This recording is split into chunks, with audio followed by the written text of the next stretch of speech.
Hello, everyone, and welcome back to Do We Know Them, episode 256.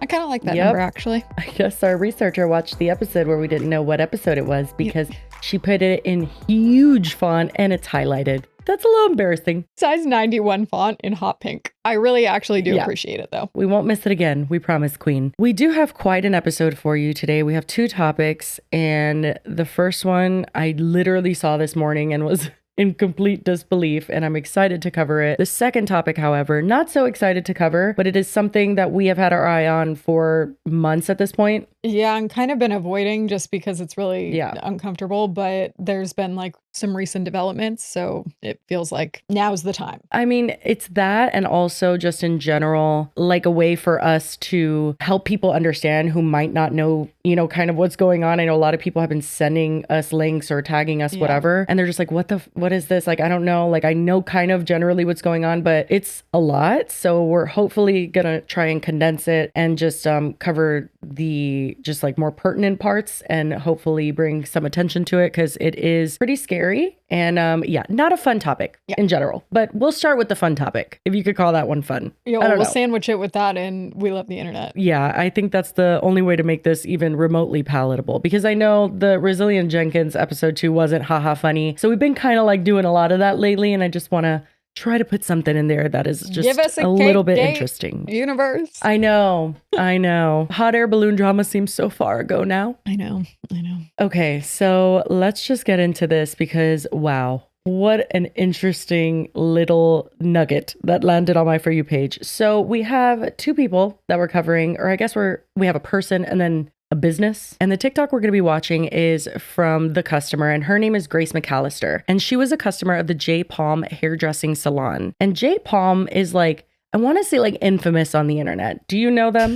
No, I do not. Okay, so they go viral a lot on like Instagram and even on TikTok because they are the salon that the person, like the hairdresser, asks them like, can I touch you? My pronouns are this. What are your pronouns? You've ever seen that? No. I'll just give you a little taste of it so that you can like understand. And then you could probably imagine why it's gone viral on Instagram and stuff. Okay. Zoe, my pronouns are they, them. Do you want to share yours with me? Also they, them. What are we doing with your hair?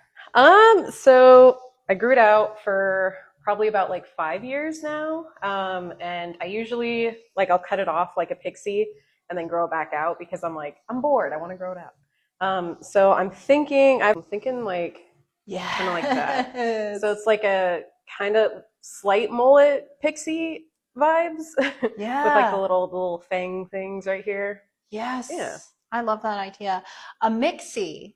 Yeah. A mullet and a pixie. Yeah. Mix them together. Okay, is it okay if I touch your hair? Yeah. I mean, and people are like, that's like the waiter like having your food and being like, can I put it on your table? It's like, that's why I guess it's respectful, but I feel like you're going to have to touch their hair if you're going to do it. Obviously. Yeah. It seems a bit interesting, and to me, okay, this is my opinion, when I see this, it looks a little performative to me. Like it looks like they're almost like trying to make it a skit. Like they're trying to hook people with that because they know people are going to be like, why are you asking that? The pronouns thing, fine. You know, obviously you put that on Instagram, there's going to be people like, why are you asking? You know, like who cares? But the touching thing, very interesting. Now, they have posted that the reason that they do that is because that way when someone doesn't feel comfortable with it, it's like easier to have that conversation. And I'm like, if someone doesn't feel comfortable with you touching their hair, they should not go to a salon, period. Well, it doesn't really sound like a possible scenario. They just like try to like float above them and like cut their hair, like what is blow happening? Drying and like cutting it from like... Yeah, but then going back to Grace. So Grace is the person that actually went to this salon, and her experience, I would say it's wild, but it's more than that. So not our typical hairdresser hair client feud. Not at all. I actually couldn't have even dreamed this up if I was like high on mushrooms. Like I don't even think this is something that I would think of. However, I did want to show the salon first because it's insane that is a salon with like 500,000 followers, super viral and well known on the internet. And this is the experience someone had with them. Just absolutely insane. Your finger down if you went to get a haircut last year and instead maybe you got a voodoo curse put on you. Oh. I recorded this video. Can't put my finger down, Queen. A year ago, and I had drafts. That's the original experience, I fear. But I never posted it because I was genuinely terrified because of the just stupid, crazy shit that happened. That the voodoo curse. I was like, if I talk about it, will they come after me? I don't know. But I'm going to talk about it now because it's been a year and I just remembered that the drafts are gone and I want people to know. But I won't say where it is unless you guys tell me that I should. Love that. I actually love that. Also not the like statute of limitations for like whether they're going to come after her. I know. She's like, I don't think they will anymore. I will say though, holding on to this for a year is insanely amazing. Like, took some self-control. I mean, it's crazy. I could never. They could sue me for defamation if I say what happened. So nope. Please advise me. So what happened is I've only ever had my hair cut by my mom in my kitchen, and I wanted to get a real haircut because my mom hasn't been a practicing cosmetologist in over like 2 decades. And so my friend sent me this business TikTok and was like, here's an all-inclusive place that seems really friendly and cool for a first haircut. And I was like, awesome, this place looks great. And they're very well known on TikTok and made fun of for certain thing that they do about their all-inclusiveness, okay? They cater specifically to the queer community. And I went and it was great. Like my first appointment was great. I was like, oh my gosh, wow, this is really cool. This is really cool. And then I get home and I look at it because when the haircut was finished, they just had me pay and leave. I like didn't really get a chance to like put my fingers through it and see if it was right. And there were some things that were wrong about it. And so I messaged them and I was like, hey, can we get a touch up? And they were like, sure. And I go in and they spend like the entire time being like, I actually did this right. Like you're wrong, but we'll alter it for you, which was fine, I guess.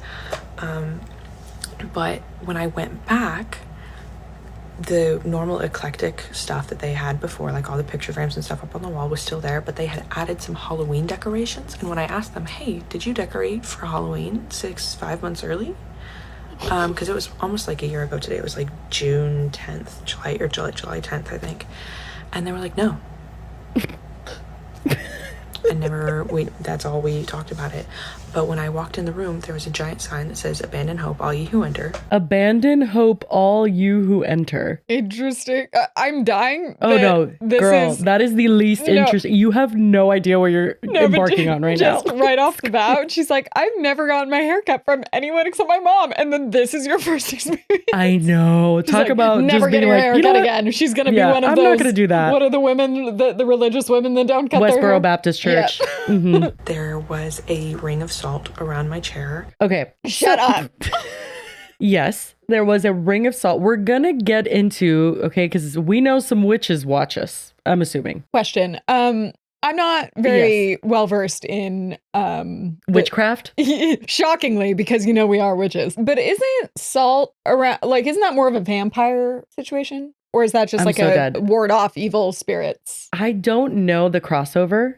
To be 100% honest. Okay. However, could be multi-genre. Right. It could be. One thing that I have found out via TikTok comments is that apparently salt is like a protection thing. Yeah. Don't you remember in Hocus Pocus, she like puts the salt all around her? Yes. Puts it all around her. Yeah. Because it like allegedly protects you. Mm-hmm. So if she was putting salt around there, it would be like essentially either the person sitting in it would be protected, or maybe it's like so that her energy can't get out. You know what I mean? Like, I think it's that you put the salt around you. I don't think it's necessarily like, I kind of want to Google it. Okay, well, apparently it's mentioned in the Bible. I wouldn't know. I don't read the Bible. What, the salt? Yeah, the Bible speaks of salt as a symbol of purity, preservation, and covenant, but it never teaches that salt has a spiritual power for protection. Like the first thing that popped up is that salt is another protective ally. So many of our ancestors around the world strew salt at the entrances of their homes and sacred temples to ward off evil spirits and protect the sanctity of the space. Some theories suggest that demons may not be able to cross the lines of salt due to a mental or moral rule, or that salt's vibration, which is believed to be strong and protective, repels them. Yeah, so it would be like maybe trying to like contain her energy to the chair, right? It seems like it's more of a protectant situation and it wards off evil spirits. This is pretty intense to walk into and experience. Obviously, they put it there for that one situation because when you go and get your hair cut, your hair falls over everything. They have to like broom that part that we're seeing right now. Like they have to broom that. so that the hair comes off of it. You know what I mean? Like that was put for her. It's not possible that it was just like randomly there. Oh no, it was like reapplied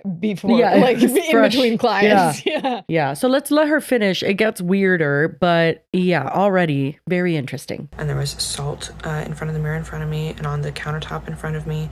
And there was a mirror behind me that had a giant pentagram covering the entirety of it. There was a pentagram on the floor in front of me. Oh. 3 pentagrams in the corner of the mirror. A lot of pentagrams. Yeah. I'm sorry. Whether you're practicing witch or not, this is so fucking funny to me. Like, I'm just like, what?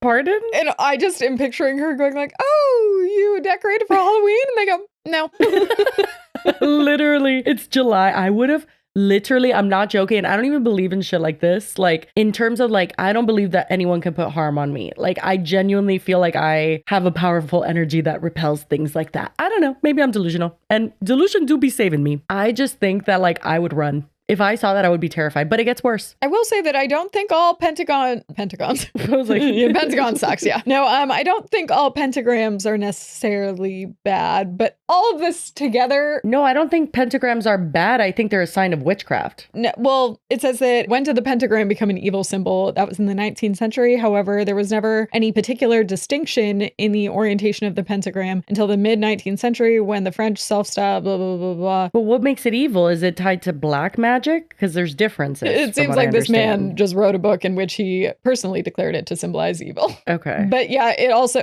there's also an inverted pentagram, which is coming up in an article about the Baphomet, which is like not a good thing. So, but this seems, first of all, just it looks haphazardly put together. My own critique personally about the artwork. Well, and there's quite a few of them. Yeah. So counting all of them, I think it's 5 in total. 3, 1 on the floor, 1 on the mirror. Well, it's a lot. Plus the salt. Pentagram, I guess that makes sense. But it somehow Five. gets worse. And next to that line of salt on the countertop was some candles and voodoo doll looking things. So can we zoom in on the voodoo doll? Oh, we sure can. Okay, yep. I would say, like, how do you know it's a voodoo doll?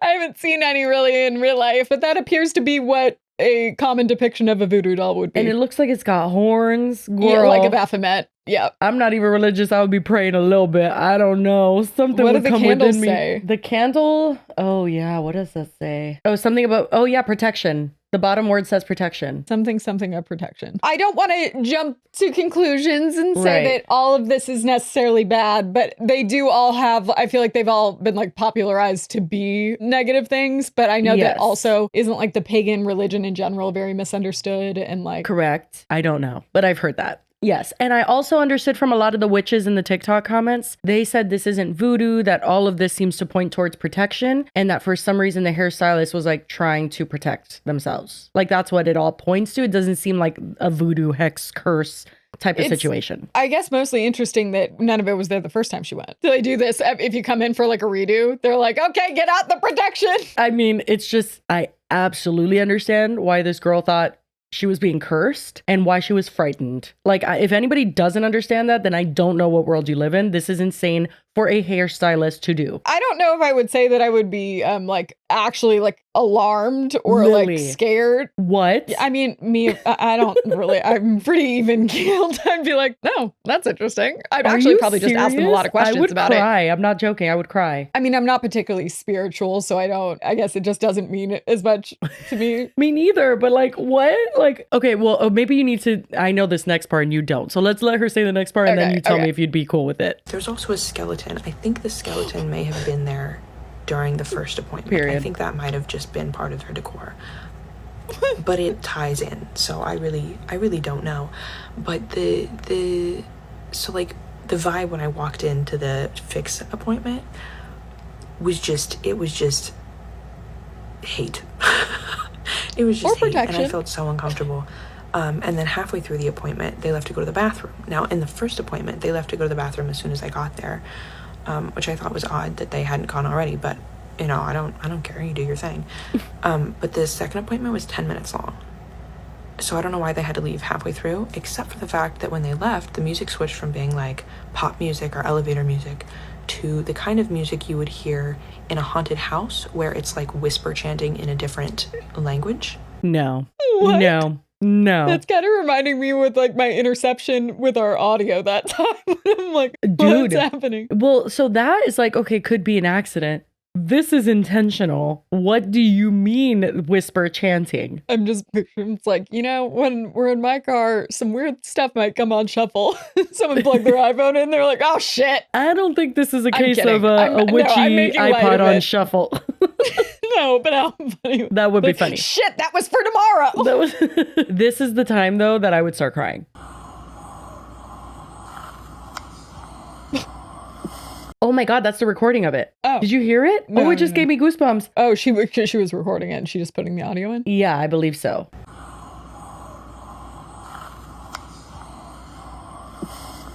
Yeah.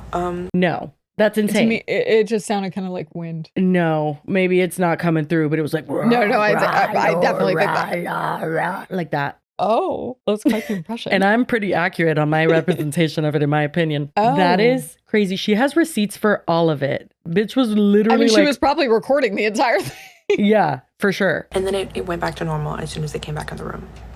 And they were cutting my hair really quickly the whole time. And so quickly they snagged the scissors on my hair for a second and like pulled my hair really hard.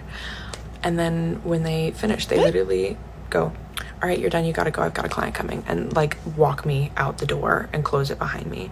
Did they and ask permission? I essentially immediately start bawling, and I call my friend and I'm like, what the fuck? Anyway, she goes on to say that she was scared, again, to say she was scared that she would get sued for defamation, to which I'm like, girl, you have the receipts, honey. Those stand up in court.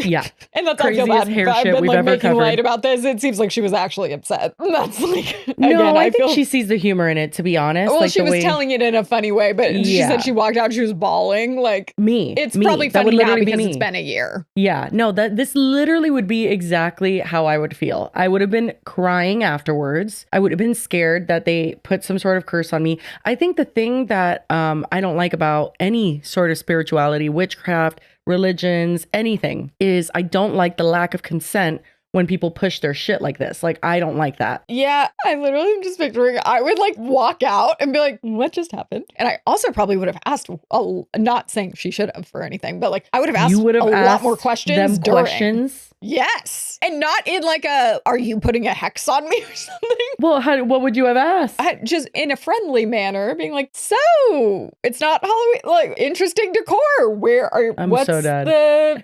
inspiration? You know, you would ask questions like that. No, I would pretend I didn't see it. I would be like, oh, nope. No, you said would that be this is not closing your Halloween? eyes, like trying not to cry the entire time.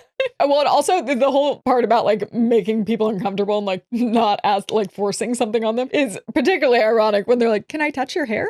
Yeah. Can I put a protection spell on you? It's like, It's no. like, they ask if they can touch their hair, but do they ask if they can like put douse the you in weird salt? whispering music? No. Whisper chant while they're gone. So someone commented on Grace's TikTok and said, it's not voodoo, as voodoo is a black practice. We don't use stars and moons like that. Remake your video using the correct words. I'll send you some help from my witch friends. To which I literally cannot believe her response is not, who the fuck are you? Like, what are you talking about? Remake your video. Do I work for you? Like, what is going on? And that's why I said it early on, because I know that there are a lot of misconceptions about, Yeah, sure. is it the pagan religion is what witches? I really don't know. But even the website I had opened says, to conclude, therefore, the concept of the evil and anti-Christian pentagram is a modern invention and in fact groundless. So it has been like assigned negative things, Sure. because I could see certain that. people have hijacked it and like made it mean different things, but to Yes. other people it doesn't mean the negative things. It just, to people that don't know anything about it, and because Blurs it has been together. popularized like that in pop culture and stuff, that you see it and you're like, oh my God, is there a sacrifice going on? Like, where's the goat? Yes. However, I will also say, regardless of witchcraft getting a bad rep, I just don't feel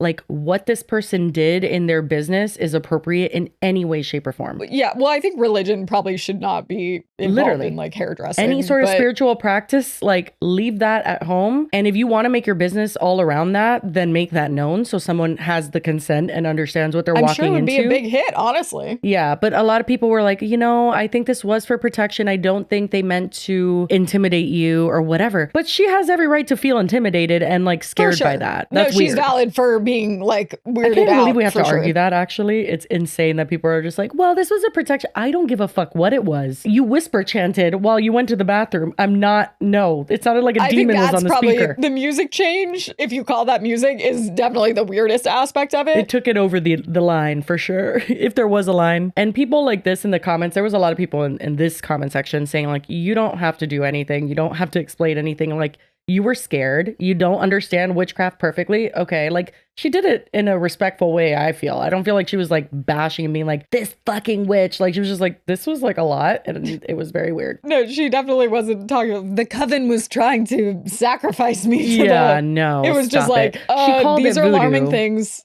But that did look low key like a voodoo doll. Valid, for sure. And not that these people should be coming for her because, like, she's just confused. It was her first haircut. She's put in a very weird situation. I want to be like, girlie, don't worry. Most hairdressers actually don't do this. Yeah. I feel like I knew that would be a thing where it's like, it all gets kind of mixed and jumbled of like, what means what belongs to what religion and what is what practice. And there's like a lot of historical stuff, but it's like, okay, well, maybe don't come for the poor girl that just got her haircut for the first time and was a little It's not even coming for salt. her. It's saying like, you remake the video doing this. That's so internet coded. It's like, do what I'm saying because I told you to. And it's like, no. Also, even if that's a protection thing, it looks like a voodoo doll. You have to admit that's like easy to, misconstrue when you're in the midst of pentagrams and salt. Like, you're just like, what's that? Blame pop culture, not True. But true. also, I'm just curious of like, again, why wasn't it there the first time? Is it just like if you come in for like a fix, then they're like, okay, we got to protect the area so she doesn't come back again. Yeah, what I'm realistically thinking is that this person who owns the salon is a practicing witch. And when they feel attacked, quote unquote, which God knows what that means to them, they do this. It's them protecting their work. Yeah, they do this to either protect themselves against their energy, or I saw a lot of speculation in the comments wondering if they're maybe doing this to just scare her off so she doesn't come back. And I'm like, I'm that so would be dead. such an extreme, like weird, like She goes like riding around in a broom in the place, and it's like, you could have just been rude to me and I wouldn't have come back, but okay. Could have just cut her hair a little too short or something. So J Palm Salon has not responded as of now. It. I know. Do I think they will? I don't know, actually. Like, what do you say? Has no one else come out and been like, oh my God, that So happened to me dead. too? Not yet. No, this just started gaining traction. Like, literally in my TikTok comments right now is when we're getting tagged on it. So I don't know if now as it's getting bigger, more people are going to come forward and have a very similar experience. I mean, she not only has receipts, but like, I do believe her experience for sure. Oh, for sure. Well, also, like, were there other people in there when she was in there, or was she the only person, which probably would make her even more scared? It sounds like a studio situation. You know, those like suites Oh, like almost? where they rent the spaces. Yeah. It sounds like that, where it's just J Palm or whatever their name is. I'm not sure. Oh, got it. But also in this TikTok that I was just showing the comment on, she says an interesting little tidbit about how she actually did not get asked, is it okay if I touch you? None of the stuff that she does online. Either time? I don't believe so. Let me see. Let me play that part. A lot of people were like, you should have left when you first saw that stuff. I'm afraid to be rude. And I still, I wasn't bothered by the stuff. I was like, maybe they're in a bad mood and things are going to get better. I don't know. The appointment, they were cutting my hair very haphazardly. It was very fast. It felt very random. They ended up cutting off at least 6 more inches off my hair. So instead of 6 inches, I lost. So they did both. They really wanted to make sure she was never coming back. Yeah. They also cut her hair too short. Yeah. Uh-huh. And it ended up being way choppier than it was before. The blending was a little bit better, but it became closer to the haircut that I wanted, but less of a good haircut. It was not good. And they practically held my hand and dragged me out the door. That's an exaggeration. They ushered me to the door and closed it immediately behind my back, where I then started bawling like a child. Oh, people ask me if bad things happen to me afterwards. I don't really believe in this stuff or any stuff specifically, so I don't associate anything. But I did almost get in a car accident when someone cut me off in traffic, and then I went home, straightened my hair, and burned my hand on the iron. Oh my God. I would throw up. Lily, I'm not joking. Me saying I don't believe in any of this, but low-key. I was going to say, when you first said that, I was like, yes, you do. A little bit. I kind of do cuss a little. No, I do. Honestly, I feel like energy is just so powerful. So that's the thing. I don't believe in any specific thing. I believe that if you propel your energy forward, good or bad, towards something, it could have a result. You know what I mean? I don't think that somebody can kill me with witchcraft or something, or like hurt my children. I refuse to allow that to like penetrate my energy bubble. But if I felt like the things that she just described were a little more like Final Destination-esque, it was like, whoa. Can you Sure, imagine? maybe, but it like someone cutting you off, that happens to me all the time. But I straightened my hair and it looked worse than I had thought that it did. Once again, it's not... Let me guess, you didn't go It could back. have been so much worse. This poor girl is never going to get her hair cut again. I'm telling you. You did catch this real quick. This has 800 likes and 119 comments only. Yeah, this was posted 5 hours ago. Wow. Finger on the pulse. Oh, they never asked me, by the way. They never asked me my pronouns or consent to touch me, which I thought was really strange because it's in like all of their videos. Performative as fuck. Yeah, well, I mean, it's like that tracks with what you said earlier, but also like, did they not film every, I guess they wouldn't. But film even if you're necessarily not every single filming. one. Obviously, regardless, you would think they would do it every time. No, I don't think they film every time at all. I know like people who are content creators and hairstylists and stuff, it's very particular who they'll film and like the circumstance that they'll film. Yeah. It's not like every single client, but you would assume that someone who's so inclusive and that is a main selling point on their social media, for better or for worse. Like some people hate it, some people love it, but like you don't even do that in real life. You fucking fraud. Let me not piss this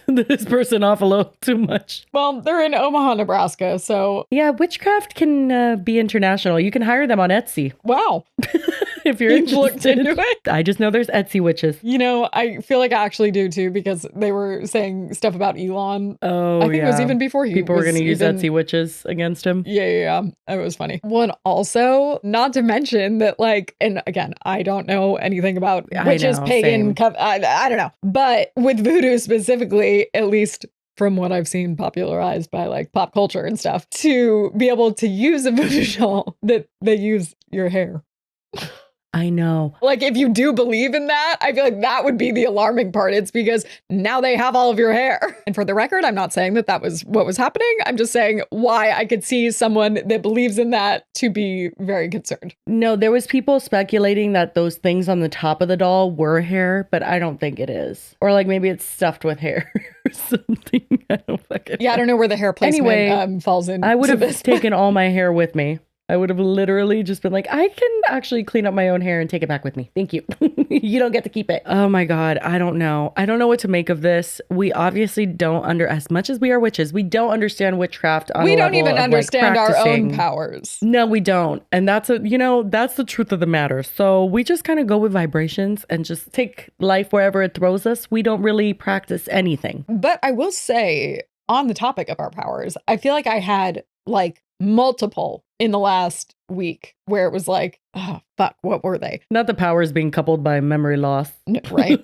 Someone sent me a TikTok and it was a clip of our Leo Skeppy episode. Oh, perfect. It was the day after I had just talked to you and said, I just rewatched our Leo Skeppy episode. Oh. And I was like, You know. otherwise, hadn't thought about that in a long time. Try not to think about it, honestly. And I was like, oh my God, I'm too powerful. What's going on? There was another one, like 2 days later, I had mentioned something about Iskra, Lawrence, who's the model. She used to do Aerie stuff. She now has her own brand, Saltaire. And she used to do stuff with us at Clever, and then we collabed with her a bunch. Like, I brought her up, and then like not even like 15 minutes later, probably, I randomly had gone on my Facebook, and the memory was 7 years ago today, you posted this, and it was a picture with her. Oh. And I like have not brought her up. Like, there's not. Yeah, our powers it's things do that be I like do not coincidences talk a little about, bit, but it's like but right after I do it, I'm like, what do you mean? Again, it's more of like a intuition, Yeah. coincidence type vibe. psychic, reverse psychic. I don't know, but the powers, Not the reverse psychic. the powers are there, and they Yeah. have been strong lately. So However, we just don't know much about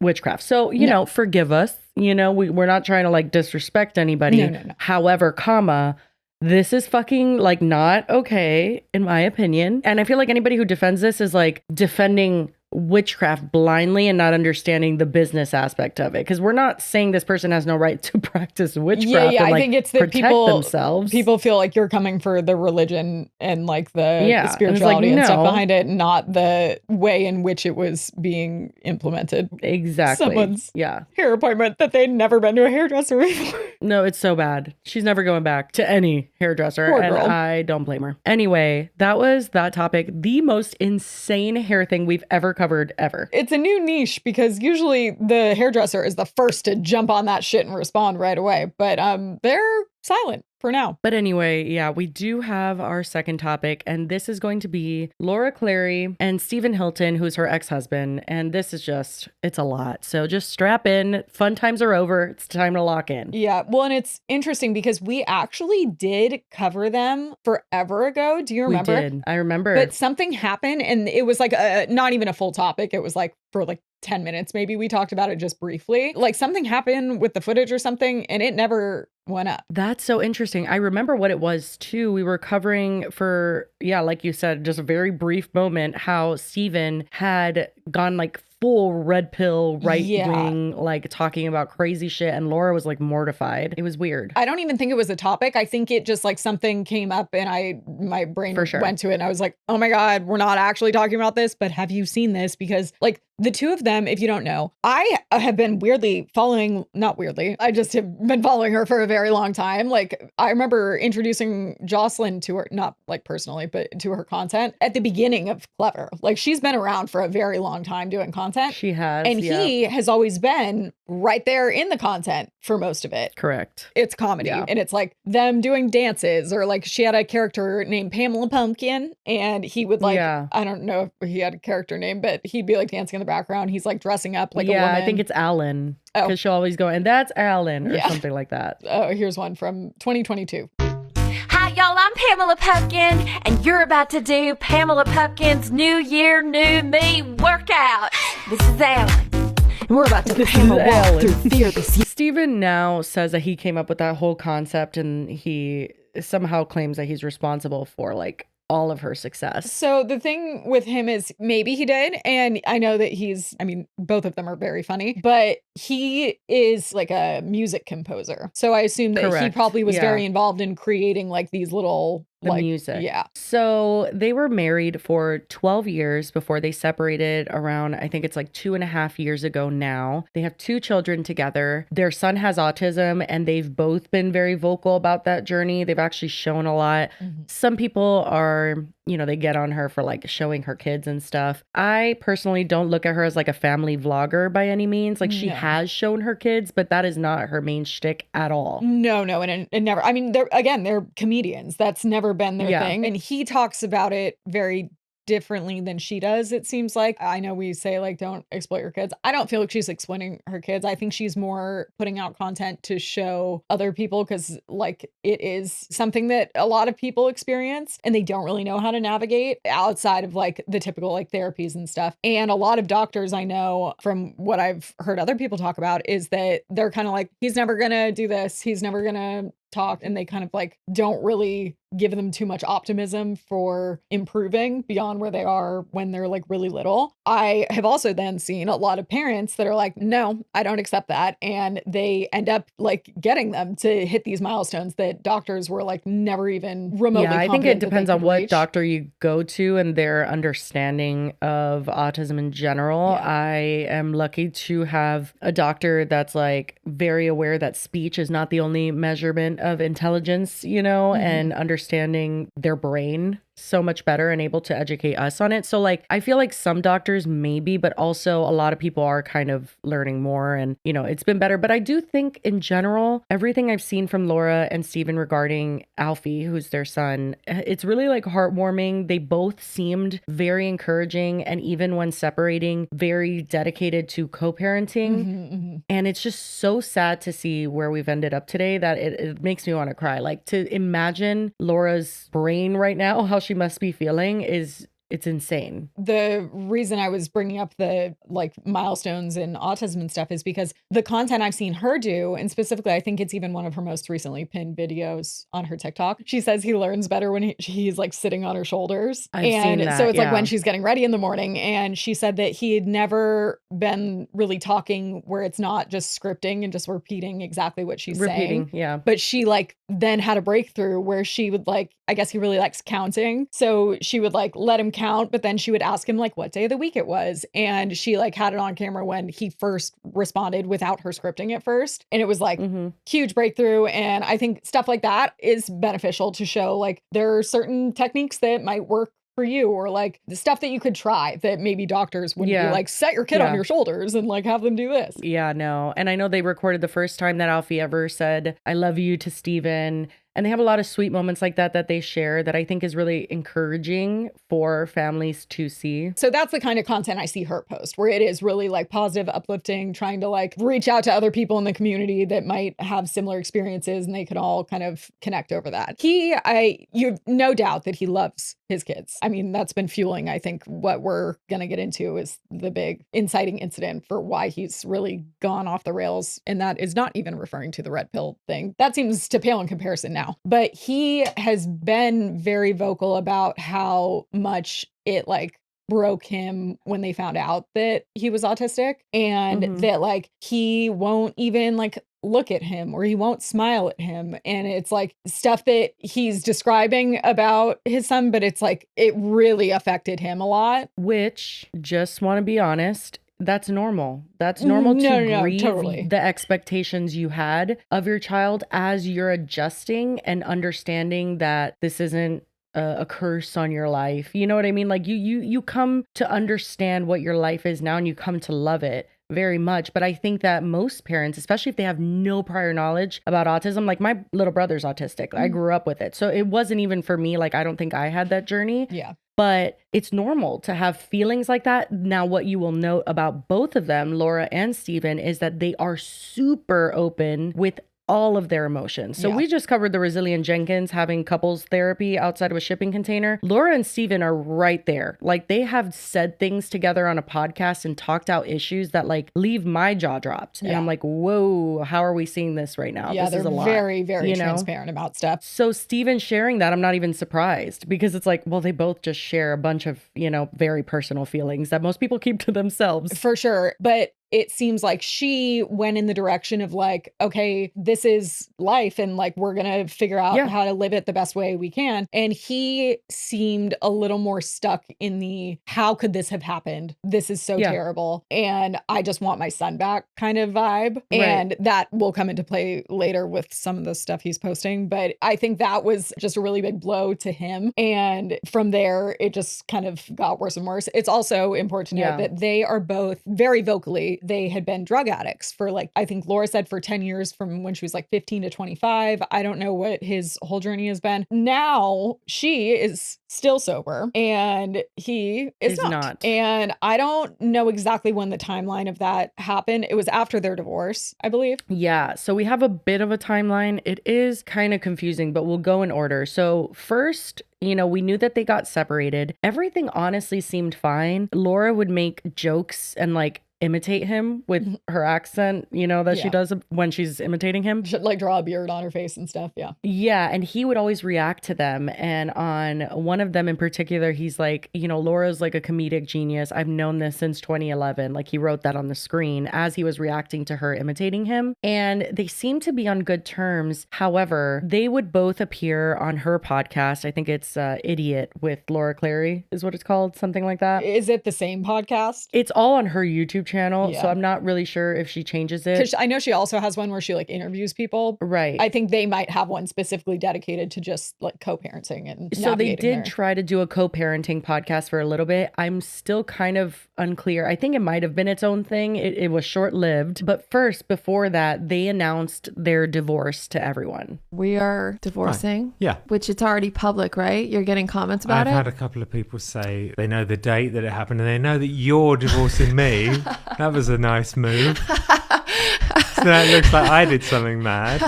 Well, I did. I did. So they did look through they seemed it. Fine. It was always through a very comedic lens. And also the undertone of even all their skits was very much that she was done with him.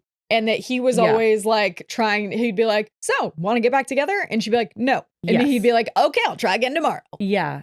How are the kids? Oh, Alfie's got a little cough. He's fine. Okay, but if it persists, we need to take him to the doctor. Don't trust him. All of them? Right. What did children do in the 1800s when they were sick? Died? Did you know? That COVID was engineered by the media. Anyway, did I tell you that Poppy's obsessed with the movie Frozen? Disney created Frozen as a distraction. Cool. You know, she also loves Peppa Pig, which is fun, because British. Prince Charles is a vampire. Okay, I'm gonna go. Wait, Yeah. do you want to get back together? No. Okay, try again next week. And also, it's public knowledge that like he relapsed at some point in their marriage and cheated on her. And they talked openly about this. He says he doesn't even remember it happening. I She's watched like, that last okay, night, great. yeah. Like we said, they did do a co-parenting podcast, and this was the teaser for it, actually. Pamela Pepkin, and this Valentine's Day, let's practice loving ourselves. And also Alan. I don't even know what you've been up to because you're blocked on all my social media. Because you post out of pocket shit. I'm an odd person, but I You're embrace just it now. I figuring mean, that I, out. Patty Steiger! You're a third. Oh, yeah, so it you is the see same. even in that. Yeah, it is the same podcast, but I guess she just has him on Special sometimes is episodes, what I'm yeah. understanding. Yeah. You see, like, they don't hold back. You know what I mean? Like, he'll be posting crazy shit. And even when he first relapsed, like, they did podcasts about it. I do find that insanely interesting. Like the way that they kind of work through things, or I guess not work through things because we're where we're at today, but like they're very open about it. Do I have thoughts of like, shit, their children could see this one day? Sure. But at the same time, it's like, I guess the way that they deal with things, I don't know. It's just interesting. I'm not saying it's right or wrong at all. I'm just like, I don't know. And we don't know exactly what the last thing was that like broke them up officially, right? She keeps saying like you messed up, but I don't know exactly what it was. No, I don't know, because the relapse I don't think happened until after they did divorce, because I know that she while after, told yeah. him that she wouldn't do the podcast with him anymore until he got clean, and then progressed into you can't see the kids unless you get clean, like they can't stay with you. So according to Steven, he found out that they were no longer doing the podcast via this TikTok caption, which is on a clip where they talk about the kids not being able to stay with him until he can get sober again. So self-destructive, because by you using, you're ensuring that they're not going to live with you. Whereas if you were sober for a long period, they would be able to live with you. And then you would get a few days of a break to be able to write music, sleep through the night. yeah. You know, that's like a perk of your kids living a mile down the road, is that you get great time with them, but then you also get time for yourself and for your art. Yeah. It doesn't have to be so grim, Yeah. you know, but by using, you're saying, well, now they're not going to be living with me, you know, so it's just, But they don't have self- to physically be with, because I'm not physically with them. They are growing apart. but then do everything to be physically with them. Yeah, I can't. Yeah, you can. You can stay sober.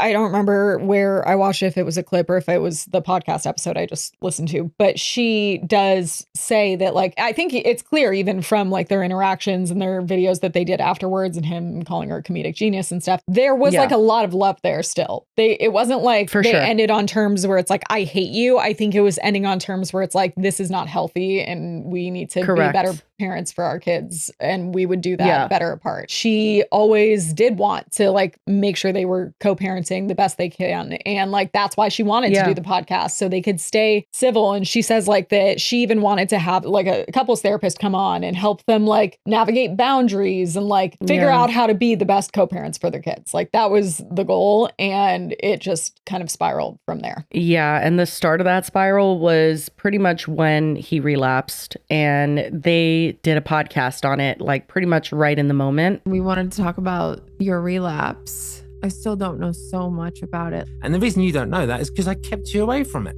You didn't know what was going on because that was out of my mind. You were in full seizure and then you went stiff. Oh my God. I literally thought he died in front of me. I called someone and they're like, get him to the ER right now. I started screaming so loud, and the nurses all dragged me out and put me in this room down the corner, and I like literally thought you died. It was crazy. Well, if you could imagine it, this was worse. So she's like saying how she felt about it and how traumatizing it was. He's like, well, it was worse than that. Like, I just feel like sometimes even the way he doesn't acknowledge the way she feels, like when the whole cheating thing, they talked about it, he's like, I don't even remember that. Yeah, so like I didn't remember, so it doesn't matter. I mean, that tracks because there's clips of him full on admitting he's like, I have a lot of narcissism. No, I think I'm a narcissist. I lack empathy. I struggle with empathy. and I've definitely got a lot of narcissistic. I'm probably a narcissist. Shut up. Seriously? Oh my God. Yeah. It's like a recent one he just posted. Well, that's concerning. What's crazy is that when he relapsed, he stated that he did this on purpose and that it's an artistic choice. And we're going to watch that right now. But you're going to see this pattern a lot with him, claiming that what he is suffering with right now is all intentional, all part of his plan, He has all control over going it. perfectly. Yeah. Meanwhile, he's lost his kids. Everything is going to shit. And like, he has no control of anything. But he explains all of that as being like, everyone just is like out to get him. They just don't understand. It's a lot of, again, narcissistic behavior where it's like, it's everyone else's fault. I'm the victim. Him claiming it's an artistic choice when he's like very vocally been clear that he has been an addict his entire life. Addicts can't be like, I'm just going to dabble with it for artistic reasoning. Like, that's not how it works. Addicts can't even recreationally use it. Yeah. It's just not possible. That's what addiction is. Yeah. But anyway, just listen to this. When is this from? This was from April 4th. Okay, so a couple months ago. So, as some of you know, as an artistic choice and experiment, I'm letting addiction take over and seeing what happens. And it's already shown a mind-blowing couple of things. It's getting wearing now, but I just dropped the latest episode on my Patreon link where it normally is, but I'm seeing it through. It's interesting. It's something that I'm committed to doing and trying. Yesterday I was glad I was doing it because my little boy and little girl, Poppy, wanted me to call her, so I called her, and she started talking about my ex's new boyfriend, and then my little boy did it as well, and I put the phone down and I was like, I pressed the F it button. So that was in April, the F it button, like fuck it. Yeah. So this was in April, and we are now just about to enter July. So just around 3 months. And that's an interesting clip to play, also showing that he is jealous of her moving on. Of the boyfriend. Yeah, that's a big part of this, I feel. Yeah. And in the caption, he says, dangerous? Possibly. Interesting musically? Definitely, because he is very talented with music. He's done music for like Madagascar and like a bunch of shit. Yeah, well, and that's what I was saying earlier. He's a successful composer and has always had a career outside of, like, it wasn't like his career was just being Alan in the back Laura's of her husband. videos. Yeah. Like, I think that definitely helped and got them a lot of money for it. But he had his own career separately and is very passionate about music. Correct. And speaking about the jealousy for Laura's boyfriend, there's more where that came from, because in one of the podcasts that they did together, he just goes on and on about how basically Laura's too good for him. Yeah. Based on what we've seen now. Not Steven. Never mind. He gets a housekeeper picking up after him. He gets a famous girlfriend. He gets to have sex. He gets to now, having sex is just a biological thing that is massively risky for a woman and a massive win for a man. So men are just trying to do it as much as they can. And women it's much riskier. By the way, I'm pretty sure that while this podcast was happening, he was not sober. Like, I'm pretty sure that this is after they announced that he was not sober. Didn't he lose access to the kids pretty quickly after that? Or do you think this is before? It was first that she said, I'm not doing the podcast with you anymore until you're sober. I guess there was an incident where she believed he was using, I don't know if she had solid proof, but I think she's been married to him for how long, and she could see the signs. There was some kind of incident with their son. The son had gotten burned or something, but he couldn't voice and say what happened. I don't know the timeline of events of how he knew that, but I guess it prompted him to then call 40 times. In his words, it was I just need to figure out what was happening with my son. And then he goes, I guess I called, or I heard something weird like that, where it's I didn't even realize how many times I called, but he had called 40 times. And I think Laura believed that was because he was on drugs and there was no boundaries, because he wasn't in reality. From there, she filed a restraining order. So then what we're watching right now is before he relapsed. Oh, he might have been actively using drugs, but before it got worse, essentially, and the restraining order happened. Well, and before it got to the point that she left the podcast, clearly. Got it. Okay. Because you've got to protect kids. So I struggle with looking at your relationship a lot, because I cannot see the scale is so this way. Mm. Mm. And that's why I say sometimes I wish if you could like go and work at Trader Joe's for a month in an alternative universe Yeah. and see, or me or whatever. Yeah. But I'm very straight out the gate with the financial stuff because people think I'm loaded because we were loaded. We were multimillionaires at one point, and now we're down to like nothing. Yeah. Well, pretty much. I wouldn't say nothing. I mean, almost. But I have to be honest. Well, no, I'm not. Not nothing, but this is the type of shit that like I literally can't believe it made it online. You know what I mean? I'm like, I have to hand it to Laura. Like, she's down to have these conversations, you know, and obviously so is Stephen, but he seems like so much more comfortable with it. And she seems like visibly uncomfortable with it. So like for her to not cut this and be like, fine, fuck it. Let's just have this conversation online. Wow. That's like intense. I also wonder if it's like, yeah, well, she may have other sources of income that you are not entitled to anymore because you're divorced. Yeah, but he even like in this most recent thing that we're going to talk about, like he even talks and shows text messages about her asking him for money and stuff. So I don't think he's lying, but it's just like, why are you putting that out there? I don't know. I mean, it's an honest thing. Finances shouldn't be this like big, huge secret, but like, I don't know.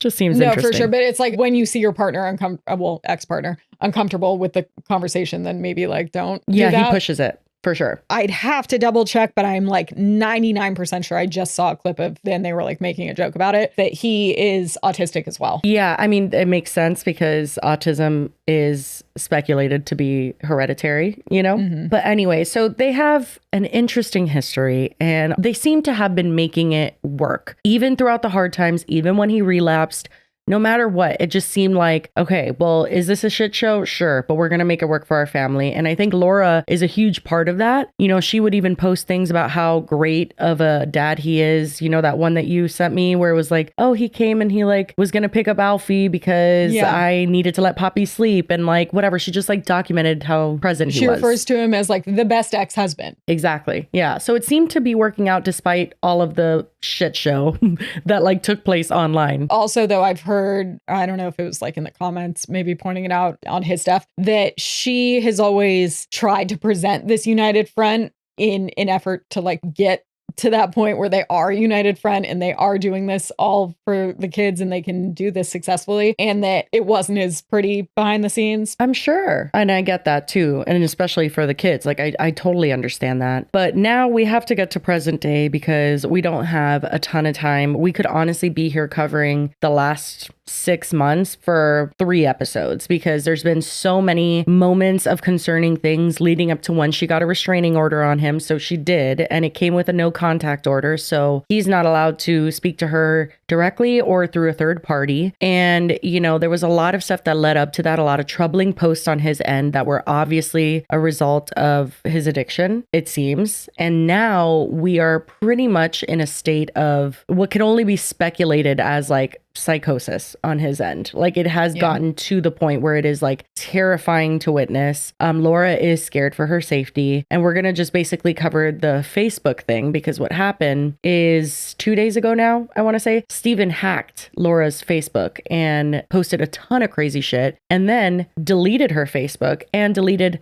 all of her YouTube videos pretty much, except for the ones he's in. That's insane. This is one of the main ones that I've seen circulating that people are talking about because it has some interesting aspects to it that people noticed right away. But it's her posting, and I'm pretty sure this was like also in the middle of the night. Like she woke up to news that this was happening. But it says, Laura Clery posted 2 minutes ago, I want to make sure my children never see their scum of the earth dad again. Yes, Stephen, and then constantly has a bunch of typos. Stephen constantly pulls the autism card, but to imagine he and Alfie have telepathic communication proves how nuts he truly is. Just leave him alone. And then there's like a lot of weird spaces also. And then it says, you won't win. And then I don't know if this was meant to be a hashtag, but he left out the hashtag. It says, believe all women, but it also has a typo in that as well. Yeah, so I think the main thing that people noticed was it had the boost post little symbol on it, which on Facebook, the only way that you could see boost post is if you are the person on the page. Does that make sense? You're the person who hacked. Well, and if her, that wasn't enough for some people, yeah, and it says see insights and ads. You can't see insights of other people's posts. Exactly. But then also, if you look just above that, it has at the top, what's on your mind, like where you put your status, and it's her profile picture. And then right underneath, it's her profile picture and it says create story. So it is 100% whoever took this picture, because it's a picture of a laptop screen, whoever took this was logged into her account. Yeah, he claims somebody sent this to him, and I think that's insane. Well, and he hasn't shown proof of, like, even if you weren't posting the number or something, you could post the screenshot of someone sending it to you, but he hasn't. Yeah, and there's other posts that are insane. One of them says, Alfie keeps asking for dad, but I hope he never sees him again, but it's a typo on him. And then it's a picture of his son. And then there was a lot of comments that were being responded to as Laura, and they all just said, kill yourself. That was literally the main reply. He has two theories that he's like kind of put out there. One, that it's like a third party that hacked and is just like trying to fuck with both of them. But then also he has implied that it definitely is her doing it, pretending to be him. But like, if you don't have any money either, also, why would she, statuses aside, why would she delete all of her content that was bringing in passive income? Right. If then it's not like she could sue him and then get a bunch of money out of him. Like, it would be self-sabotaging their entire family. It just doesn't make sense. And these next posts, I'm almost wondering, because it says June 13th, is there a way on Facebook to edit your caption on it and keep the photos? Just like how any post you can edit. Public page, you could do the same. I can test it and see if I can. Yeah, because on June 13th, there is a post that has her children in it, but the caption says, their drug addict father never deserves them. That's not what it originally said. That has just like never been the type of verbiage that she's used to talk about him ever. Never. And you actually see it in this one where it was a Father's Day post where she was saying, Happy Father's Day to my dad. And he kept the majority of that caption. But then he adds, no Happy Father's Day for the kid's dad. Kill yourself, Steven. Just kidding. We all ignored his ass. That's fucking bullshit. Obviously. And we all ignored his ass. So you're telling me you're not the one who hacked her, because he swears he isn't. But this person who hacked her knows that he was ignored on Father's Day. You know what I mean? This is obviously him. It makes no sense. This is another comment that she left. I'm not sure on what post it says. And I need people to clean my toilet. Let's be honest. I really hope Steven kills himself. Like, obviously she would never say that. No. And like literally her whole thing has been like, I don't want to keep the kids from him. I just want him to get sober. I want him to go to rehab. I want him to be healthy so he can be the father that he wants to be and can be for our kids. So like I said, shortly after this whole escapade where he was posting the most vile shit and commenting back to people, Laura's Facebook was deleted. She had, I believe, 14 million followers on there. And from how she describes it, that was her main source of income. She still has her Instagram and TikTok. I believe those are the only two he did not hack. Update. It doesn't say edited. Oh, okay. She obviously didn't say that, but 100% confirmed. I just altered a Facebook post from 2019 and there's no sign of it being edited. So this is definitely him. Yeah. Well, so he was not only just posting new ones, but then he was going back and trying to make it seem more legit by editing old ones, which is crazy. So today, actually, when we're filming this, she uploaded a podcast talking about this situation, but she also posted on TikTok and Instagram this video. My Facebook and YouTube account have been hacked by my ex. Literally, my Facebook page with 14 million followers that I worked so hard on for over a decade has been deleted. This was actually the main way that I supported our children, and he took that. He has also deleted my videos one by one on YouTube for the last 4.5 years. My work for the last 4.5 years. He has deleted every single video and then left the ones that he was in 4.5 years ago till 9 years ago. Those are still there. I believe he did this because I posted that I went to a wedding and that I may believe in love again. And I seemed happy and I looked happy. I believe that is why he did what he did. So that's a lot of people's speculation that he's just can't stand to see her with another person. And there's like a pattern of that. And maybe it just made him snap. And it wasn't like this. Just that she was like at a wedding and said, oh, I believe in, I mean, that was in the caption. And it was like saying nice stuff about her new guy. But she's also posted a couple even leading up to that where it was like soft launch, but she wasn't showing his face. So his face is covered in all of them. Thank God, because that would just be dangerous for him. She clearly clearly been seeing this guy long enough that she is starting to introduce him to the internet, even if she's not showing his face. And I think that wedding post, because she specifically says, like, I think I believe in love again, and there's people out there that are loving and caring and blah, blah, blah. And that was too much, because it's like, before he knows she's dating, it's whatever. They even have skits where they're joking about each other dating. But I think now maybe this seemed a little too real. And in the midst of addiction. Well, yeah. And then he doesn't have access to the kids. So he's spiraling because he's like, oh my God, she's replacing me. What am I going to do now? Yeah, there's one very scary post that I actually have where I believe it was after he lost access to the kids, and he says this, and it's like, yeah, I think he just, like, once he lost the kids, he completely, like, what did he have to lose at that point? Having nothing to lose can make someone dangerous. Yeah, it is scary. Obviously, that sounds like a threat. There's been multiple occasions where Laura has let people know she is scared for her life. There has been moments where he just seemed like literally he was on the way to go hurt her. Like, people have thought that before. And she has a comment that she left after this Facebook thing that essentially says, if something happens to me, you know who did it. It is that level of scary, I think, because she has had to remove her children from his life. He is feeling very vindictive. And it's just scary. Then on top of that, I mean, if he wasn't on drugs, the kids never would have been taken away to begin with. But like, even if he was sober, which he claims to be in a lot of his videos now, he also really pushes people to his Patreon. And like, it's interesting because for research, I'm deleting it as soon as it was like $5. I did subscribe to the Patreon just to see, because he does tease a lot of stuff that it's kind of like, what is he even saying? And then you have to go to the Patreon to figure it out. Honestly, the Patreon videos are just as confusing, but he does have a bit of a different demeanor. And he even says that he's like posting more erratic stuff on socials than Patreon. Yeah. Patreon's the only place he can like really be himself, and like he can be honest, because these are his only friends, are his patrons. Oh God, I don't like that. And it's very concerning. He also says that it's all part of this bigger plan, because he's had a few projects that he's teasing, but they don't make any sense. And they're very cryptic. Like, he talks in circles. Jesse brought up earlier that it seems like there's some psychosis happening. And there's also religious aspects that he's started to tie into it as well. A lot of spiritual stuff. But specifically, he says he's working on this huge life-changing project. It's going to change the world. And it's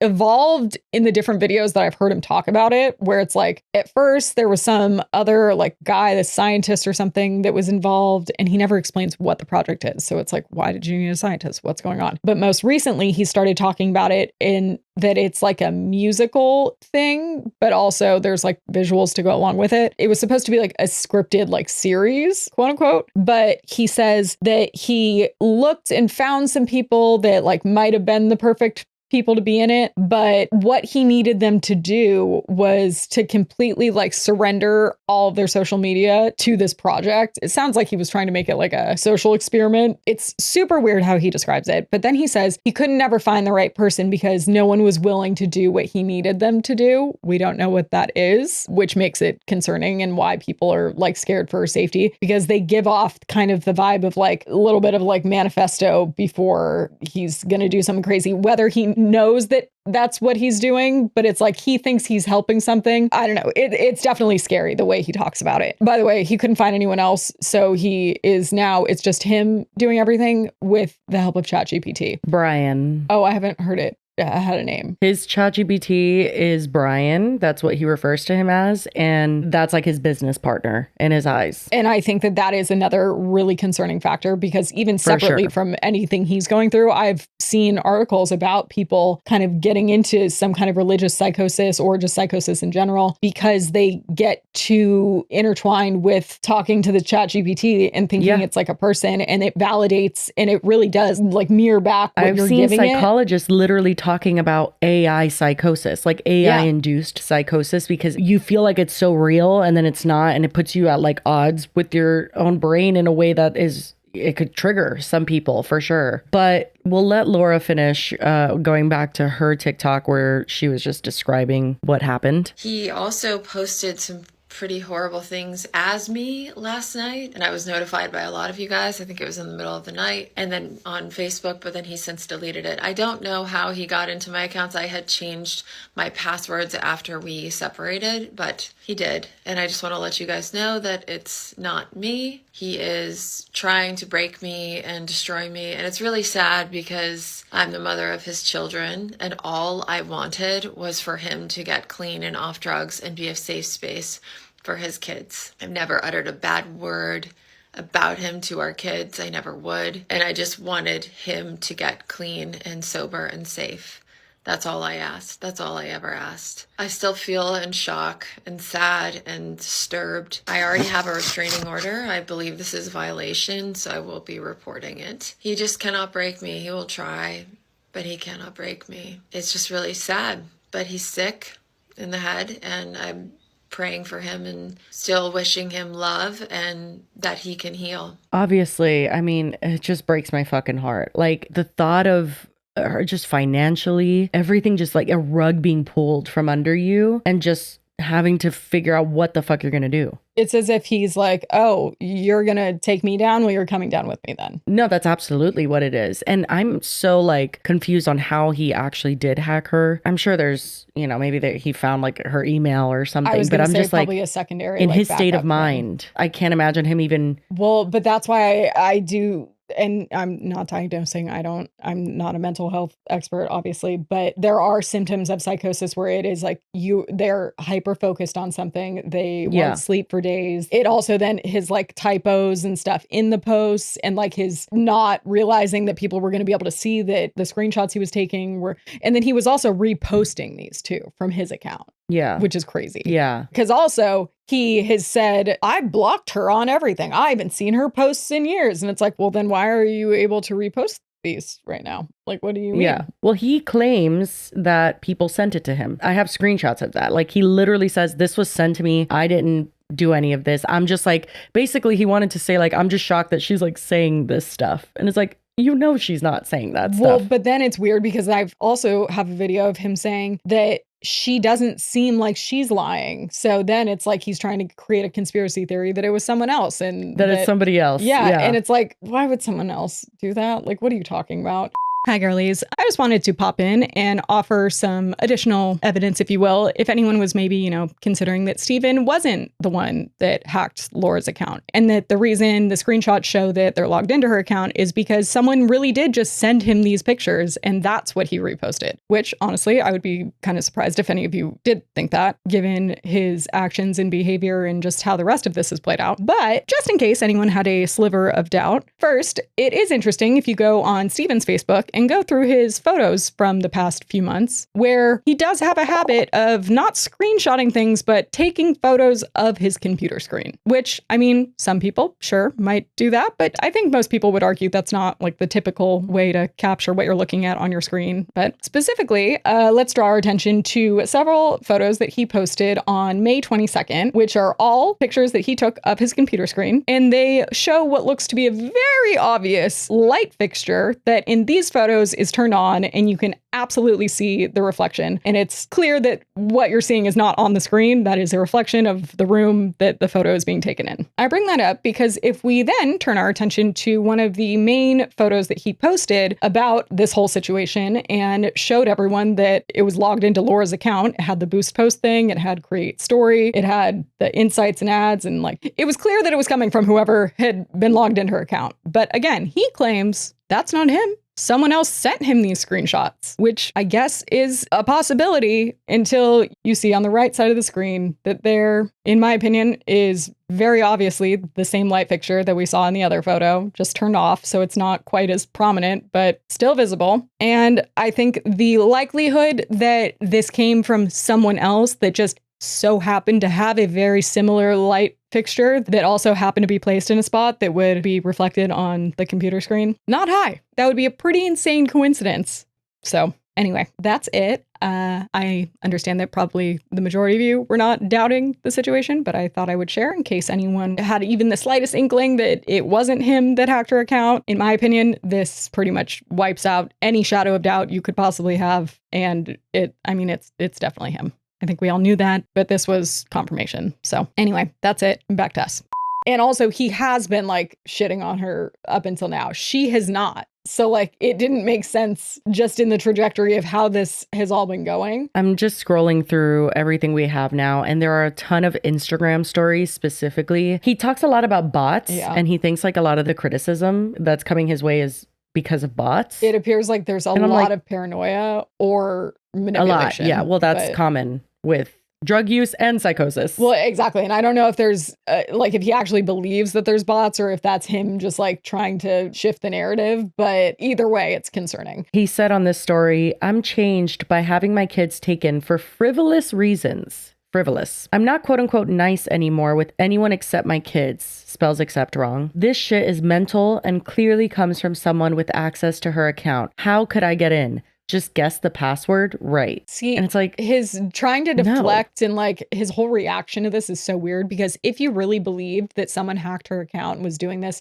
that wasn't her, he wouldn't be reacting this way. He would be like, let's figure out who fucking got in, who's doing this. Like, he would be mad because it's taking away income that goes to his kids. And then the fact that they left, like, the videos of him were left up is crazy. Yeah. And he even says here in this text, I haven't been a video saying he's a narcissist, but here he is again saying it. Yeah, he said, I've always been straightforward about times I've been using and me being a narcissist. But he says, and I being a narcissist. I've even gone further than that on occasion. I'm not ashamed of it either. I'm born like it and there's no treatment anyway, so how about you stop saying that tired old line? I've shown it all on camera. Why would it be upsetting to me? I didn't delete any account. It should be listed very clearly on Facebook who deleted it. Who sent us both quote unquote, the middle of the night pics. Why do the police not believe this story? And where is the evidence? I'm done talking about it now. If you're genuinely curious, answer those questions. Well, the police are interested in it. Laura has posted a TikTok of them like taking pictures of I don't know what and investigating it because this would be an absolute violation of the restraining order. Well, and she says in her podcast, it's not only a violation of the restraining order, but a myriad of other potential crimes because he's interfering with her income. And then he also really seems to fall back a lot on, well,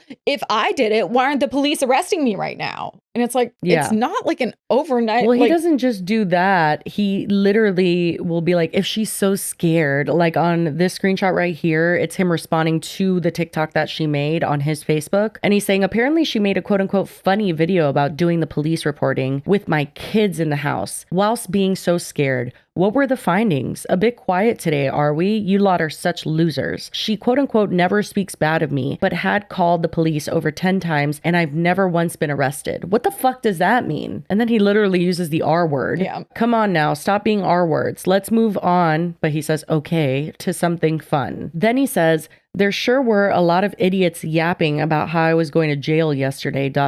So now what do you say? What were the findings of the forensic data analysis? Facebook knows who did it. So does she. So why no evidence being waived about today? And why am I enjoying my day unbothered by any of this? Weird. First of all, I do hope, because Laura said she's in contact with Facebook and Instagram and stuff, trying to, I guess that's the same, Meta, or in YouTube, trying to get the deleted videos back, because there is a period of time, allegedly, like if we delete a video on our account right now, it has like a double confirm thing where it's like, you can't reverse this. This is going to be deleted. Yeah. You can't do it on your own and like get back a deleted video, but they do have like a window of recovery. Hopefully, since they caught it so soon, they'll be able to do that. Regardless, also, why would he be like, why am I enjoying my day unbothered? You should not be enjoying your day if this just happened and is like literally going to be taking food out of your kids' mouths. Like, what are you talking about? Well, that's the whole thing. Like him presenting in any way that he's unbothered, he's absolutely not. The circumstances being away from his kids has completely ruined his life. Mm-hmm. And I think it's absolutely the appropriate choice and the choice that I would make myself. And he's obviously bothered by it. Like he is the opposite of unbothered. He's so bothered, he has literally gone off the deep end. Yeah. And it's clear that she, again, has been vocal about that happened, but she hasn't been like, she's always been very,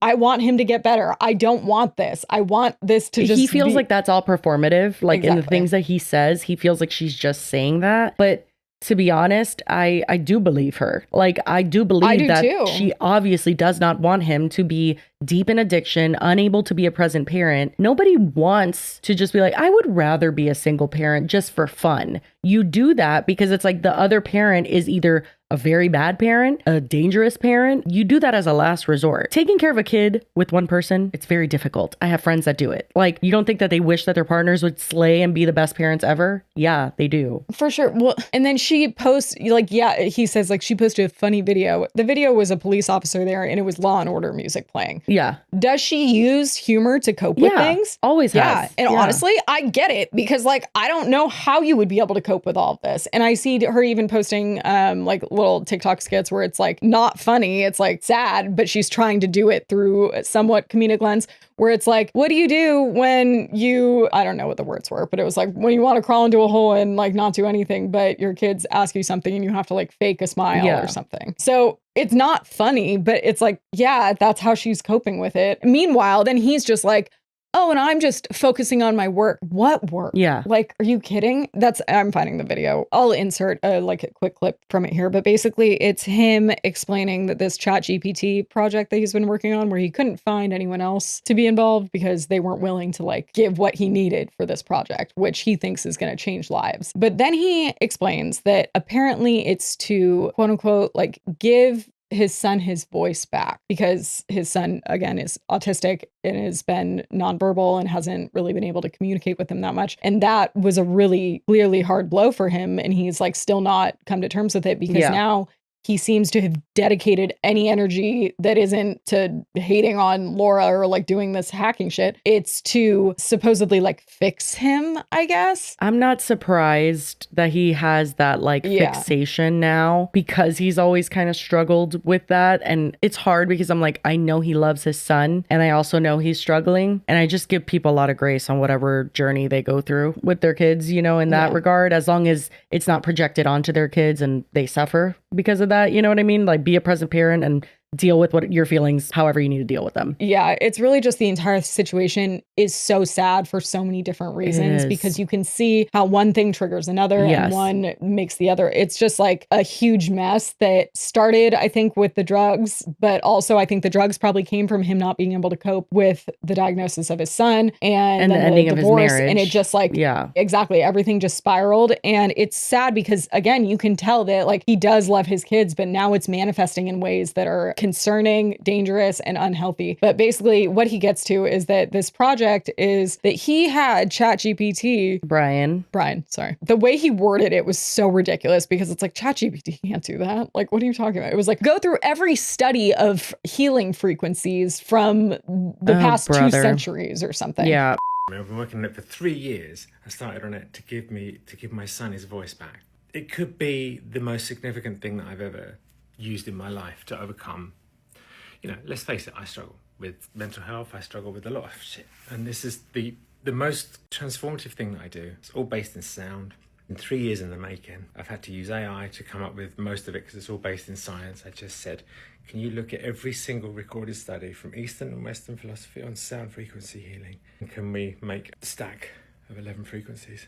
And he claims that he has created this, like, I guess, healing frequency. And it's like 11 frequencies that are layered on top of each other. And I do know that there's a bunch of science behind it. And it's actually very interesting. And like what gets people to listen to things more. I mean, even there's like police things that it's like they can like put a sound and everyone like is like dropping to the ground. I'm actually well aware. My stepdad himself has done a ton of research. It's like he calls it brainwave frequencies and says that certain things that are played can connect certain neurons. And like he's super into all of that. So I'm well aware. It's not like a foreign concept to me that some people believe that certain frequencies can heal certain ailments. And I don't think it's like a bullshit science. Like I think there is stuff to it. I don't think that Steven going on ChatGPT and asking for like hundreds of years worth of research and then he was suddenly able to create something that's going to change the world. Probably not. And it's just not very realistic. Yeah. But I think that that is what he is fixated on because he thinks that like maybe if he can fix his son, I don't mean it like that, but you know, like in his eyes. How he sees it. Yeah. Exactly. Then everything else will be better. I started off jumping so deep into sonics because I was like, I'm responsible for my son losing his voice. And that's another video, but I jumped in with fervor. to say the least. And I made it my life's work. It's just really sad. And he then, though, takes a weird pivot because he's saying, like, it's for his son. It's how he can give his son his voice back. But then he goes on to say how he doesn't trust himself to have something this powerful. And he wants to give it up because he, as a man, he shouldn't be trusted. Like, men are good at some stuff, but they can't be trusted with power because they'll abuse it. And Period. It's dangerous. He's kind of onto something there. Weirdly self-aware while also being not self-aware at all. But it's that he feels that it's too much for him to have control of because then it's dangerous. Then he shouldn't be trusted. And it's like, what? Trusted with what? The work's almost done. And I realised, wait, I'm liable to be dangerous because I'm a man and masculine qualities we're great at building shit, making decisions. I struggle with empathy. And I've definitely got a lot of narcissistic. I'm probably a narcissist, but so I'm checking that on myself. I've got this amazing piece of spiritual healing technology, and then I've got me at the front of it, and I'm like, this is a recipe for disaster. So what I realized today is I have to hand the next part of it. I was put here to build that arc, but I can't be in control of it. I struggle with empathy. I don't give a fuck about anyone except my kids. Anyone now, my mum and dad and my kids, but anyone else, I really don't care about them at all, except the people in this community that I've built, the needed community. They're incredible people. I put the call out and I thought, I wonder if there's people like me out there who are really, really struggling and are really close to the edge that could be helped by this sound that I've made, which is actually 11 sounds in one, that is mind-blowing and can change your life. Well, that's the thing. Like, there's literally, I'm not joking, thousands of posts between his Patreon, between his Facebook, Instagram, TikTok. There are so many things that he has said, really as a result of his mental state at the current moment, that I'm like, I just can't entertain him in that way by just being like, okay, let's read through some of this shit. Well, and also, he never actually fully explains anything. No. He kind of talks in word salad, talks in circles. And there was an incident about a month ago, and I actually screen recorded a lot of it because I was like, this is concerning, and I didn't know if either we were going to cover it or just to because that was when Laura was even posting that she was like genuinely concerned. Like, I was scared to leave my house she was coping with humor, and she said something like, I might get killed, but I really want a blueberry smoothie or something. And people were like, okay, but actually, like, maybe go back inside, because he was then driving around and he ends up like driving to the desert, and he is just rambling and posting these really cryptic, weird things, saying that something is coming. And people were like, oh my God, he's gonna like do something. It seemed like he was leading up to, again, like I said earlier, when like someone thinks that they're gonna be doing something positive, but they don't realize, like examples of religious psychosis where it's like someone might kill themselves because they think that that is getting them to the place they need to be or something. Like they don't, the disconnect from reality, like they're talking about it in a positive way, even if it's not actually grounded in reality, and it's something that's very scary and dangerous. So that was like at least, I think, 30 minutes of him just like talking. And it was always like, you'll see. And then he didn't come out with whatever he said, you'll see. And it's just these ongoing teasers that all link back to his Patreon. So he can be like, you guys are my friends. He calls his Patreon the Needed Channel. And this is a caption, says, you are all I care about in my life right now. Everyone else let me down. IRL friends, creators, whatever. The other people and platforms can all get fucked for all I care. As long as I have my core, I'm fine. Jesus. But I realize those others are a good outreach for people who might need it. The needed, referring to his patrons, I guess. Don't take other platforms too seriously. I'm here and only here. The arc is what this is all about, and I'd rather die than someone who needs it not be able to be a part of this. This will always be my home, and I'll always let you know honestly what's going on. You have my word. Oh, P.S. I did add the executive producer tier for any executives or producer or anyone feeling like they want to be involved in this. And he just is talking about it with this weird, grandiose, like, I have something that is going to change the direction of humanity. Yeah, there's no rhyme or reason, I think, at this point with his, just like anything he's doing, honestly. And all I can hope is that Laura and the kids stay safe. I'm devastated for their financial uncertainty right now. Yeah, and when on the podcast, she did list off again, like in addition to the restraining order violations, that there was like at least probably almost 10 crimes that she listed off, and they're like felonies, because hacking and like doing that separate from the restraining order is well, and a serious unfortunately, jail sometimes is the only way some people get sober, and I'm not saying that it's always a great situation or that detox looks very pretty or is the safest in jail, but literally there are people who that is the only way that it happened for them. Like it was like pure force. And then unfortunately, I do believe that what he's experiencing, which honestly looks a lot like psychosis to me. I'm not a mental health professional, but I've experienced, like I've seen it before. And I do think that he is in psychosis. It's so interesting though, because psychosis and this type of mental state is not usually coupled with someone who's going to harm anybody. It doesn't usually look like a threatening, villainous, vindictive person. It could look a million different ways, but it's usually not violent. So to see it in this way, it is concerning, because you hear about those people who do unalive themselves and their kids, in this bizarre murder-suicide plot. And it's usually not someone who's like posting a manifesto. It's usually somebody who's like seemingly happy, gets someone in a corner and just does it. And it's like this like thing that people see in their life, like, wow, that's really out of the blue. Like they had been arguing, but I didn't think this would happen. This is like another level of something that I have honestly never seen before. Like it's terrifying. And while he does allude to like him being dangerous and stuff, and he says multiple times throughout his many videos that like he isn't violent. He's never been a threat. But when you say you have blah, nothing blah. to lose and you're looking in the camera with those eyes, like that is threatening. There's for sure some concerning threats that are like sprinkled in here and there. She didn't get a restraining order just because he's on drugs. She got a restraining order because she's scared of him. But that's in his mind. That is not true. Like he thinks that she's just I don't like think he's doing it. Understanding how he's coming across. And with those like threats, whether he realizes that's what they're coming across as or not, and whether he's actually like straightforward threatened physical violence or something, even when people get hurt when they are in psychosis or something, even if it's just themselves, again, it's not usually that they want to do it. They have an altered perception of what's going on, and that's what they end up doing, but they're not considering the real life repercussions of it. They're just operating how they are seeing the world right now, and to them that is something they're supposed to do, and they don't think it's a bad thing. Again, though, that is wildly uncommon. Like even in full-blown psychosis, violence to yourself or others is very, very, very uncommon. But not even like violence as much as like accidental harm. Like, I mean, with him, obviously, you'd be concerned that he would like go do something to them. I was thinking more of situations like that could be, and this is totally not specific to this or anything. I'm just throwing out an example, and not even specific to psychosis, period. But that if someone was in a mindset that they thought they could fly and they jumped out a window, they aren't trying to kill themselves.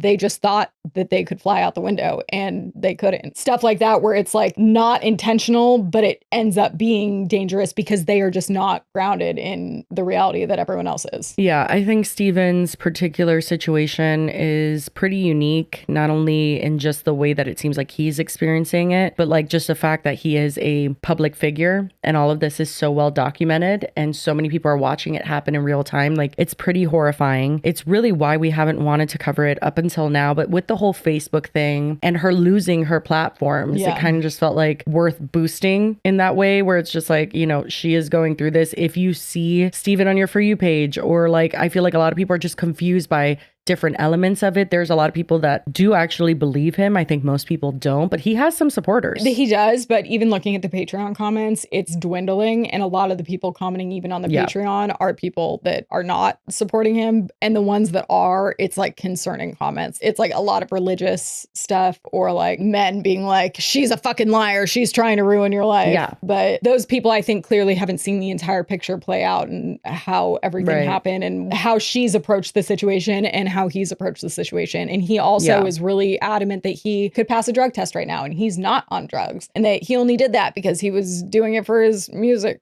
or whatever. But like, also, if he is in a psychosis, then like he doesn't need to be on drugs. Like that could have even been something that maybe triggered something to start spiraling. But it's like he might not be on drugs right now, but that doesn't change the fact that his behavior is erratic, concerning, and dangerous. But anyway, that's pretty much where we're at current day. I do hope that Laura, she says she's working on getting her accounts back. I hope that could happen, you know? Like, I feel horrible for her. Hey girlies, so we do have an update regarding Laura's accounts, or at least her Facebook account, because it appears she has regained access to it. And she posted this. It says, well, the saga continues. Yes, I got my Facebook page back, but here's what happened. He hacked into my account, rewrote captions to make me look unhinged, responded to followers with horrific comments as me, posted vile things pretending to be me, and then deactivated the whole thing. By the time I regained access, my page had multiple strikes from his activity, and now it's at risk of being demonetized. My main source of income, how I support our children, is in jeopardy. And why? Because I finally said enough. Because I set a boundary. Because I posted about me finally starting to be happy. So no, I will not be quiet. He put this chaos out there and continues to do so every day. I will not stay silent as he violates a restraining order daily, tries to intimidate me, and rewrites the narrative with lie after lie. Silence protects abusers. Speaking up protects me, and it protects others. So she posted that, and then also had some screenshots of the notifications that were saying that her content was removed for bullying and harassment. As per the videos on her YouTube channel that he deleted, I don't believe we have an update there. She said in a new podcast episode that she was in the process of trying to recover them. But as of right now, if you go to her YouTube channel, there's the recent video she posted 2 days ago. But before that, it's 4 years ago. So they haven't been recovered yet. Hopefully they still can be. And she's working with YouTube to make that happen. But I think that is all for this update. So back to us. Hopefully she caught it soon enough that they will be able to do it. And especially given the circumstances. Not just give her account, but like restore her content back there. Because the backlog of content is how a lot of content creators, including ourselves, make income. Yeah. You know, people going back into your library of content and watching things from years ago. That's really how you make money. Well, and especially with Facebook, I was just talking to my old boss about it recently because he was telling us to go on Facebook. Oh, which actually I meant to pose that question in one of our videos. Do any of you use Facebook? Just gauging whether we have an audience over there. I think actually, though, she does have access to the account still. I don't think he necessarily changed the passwords. I think he just got into it. I wonder if maybe there was like an old device or something that was like logged in already. I don't know how he did it, but I hope, one, she gets the videos reinstored and back. I'm sure she'll get back into the account, no problem. But that's definitely tricky because I think it's easier said than done. I just hope that he can, I don't even know what I hope he comes to and realizes that what he's doing and like seeks help, because you can't usually force someone literally into once it. you go through a level of psychosis like this, which I do, you know, that's my speculation, but that's what I believe to happen. I do believe that there needs to be an intervention, some form of monitoring, whether that's medication, whether that's speaking to someone. You need to have a plan in place for if that were to happen again. Well, and that also he needs to come out of it first. Yeah, that's the thing. So, you know, it's temporary for most people. There is like rare cases where people have been stuck in psychosis and like a manic episode for like a year, but that's not common. He will snap out of it eventually. Now, if he's using drugs still, makes that all a bit more complicated. I hope they all make it out safely, and I hope that he does address what is going on with himself. And I think that there's plenty that we could look at and be like, this is fucking awful. You said, I mean, he said some of the worst shit that you could say about Laura. I mean, doing this is awful. Just like the way he's speaking, it's awful. No, it's disgusting. I'm just, I guess, not quick to be like, oh, we need to cancel him for saying like the R word or something like that. I'm like, it's awful, but like, he's not okay right now. Yeah, well, that's you know what I thing. mean? Like, I can't. And I said it in the very beginning. It's like, you can tell he loves his kids. And that I think is one of the crucial driving factors in why this has all gotten so out of control, because it really derailed him from like everything, it seems like. So I just hope that he gets to a point that hopefully he isn't really on drugs right now and he does eventually come out of it, because Laura can't force him into treatment or anything, and they're not even married anymore. So yeah, and I think just ultimately my heart goes out to Laura. I know she is struggling with not only going through this, but trying to be a parent through that, and being like playing with your kids and doing shit when you just feel like you just want to scream and cry. And that's all consuming and that's all you think about. Like, she is doing her fucking best. So honestly, my heart goes out to her, and I just hope that they're safe and that something can be done about all of this. It must honestly also be additionally a whole other layer of making it hard that so much of their relationship, the happy times too, have all been documented. And like, she probably is just like, oh my God, how did we get here? It's probably such a mind fuck to look back and see this person that you loved, that everything was so perfect. And then, I mean, not perfect necessarily, but so good. And then now you're just like wishing more than ever that you could get now back you're to scared of them. Exactly. It's like, and she said in clips that I'm like, she's like, I don't know this person. Like, I don't know. I don't recognize him. I'm sure she feels that way. Exactly. Absolutely. So like, I imagine that being so transparent about everything online, about their entire relationship, good to bad, she's going through it, I'm sure. And I just hope the best for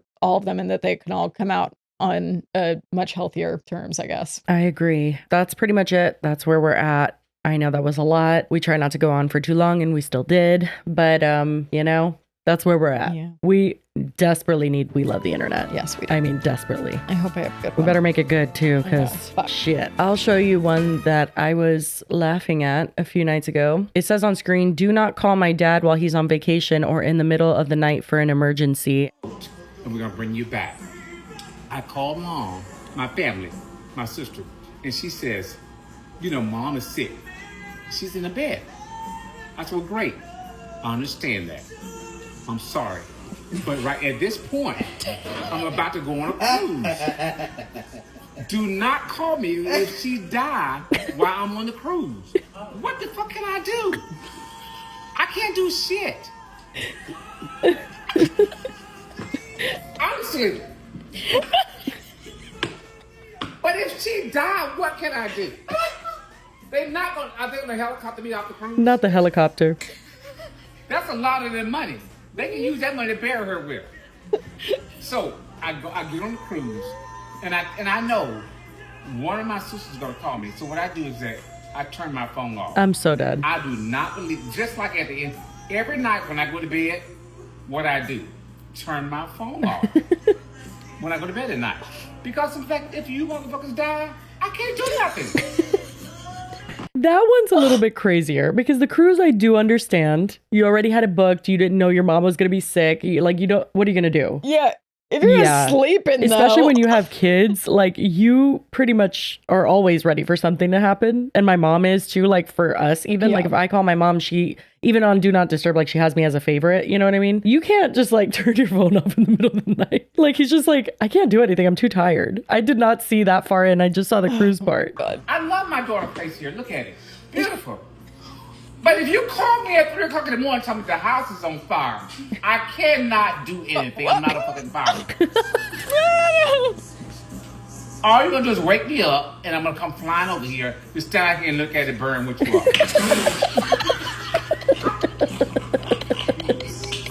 Kobe, honestly, I can't do anything. So I might as well wake up in the morning, go to work, and help you pay for it. I make a lot of money.